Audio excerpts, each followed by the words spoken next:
आता बऱ्यापैकी मागील वर्षामध्ये आमच्या शिक्षक बांधवांनी थोडा बहिष्कार, विरोध, नकार या माध्यमातून आपण बऱ्याचदा गेलेलो आहे. आणि आता आपण सगळ्यांनी सांगितलं की बाबा हे अशैक्षणिक काम आहे.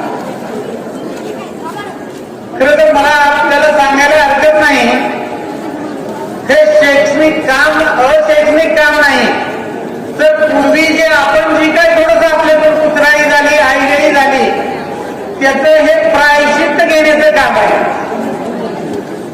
कारण आपण जी शाळेत आपण काही कार्य बाहुल्यामुळे असेल, आपण काही अडचणीमुळे असेल, काही लोकांना शिक्षणाच्या प्रभावात आणू शकलो नाही किंवा जे येऊनही निरक्षर आहेत, आणि मला वाटतं की त्याची जबाबदारी हे तुम्ही मी स्वीकारणं गरजेचं आहे तुझे, आणि कधीतरी हा कार्यक्रम बंद करणं गरजेचं.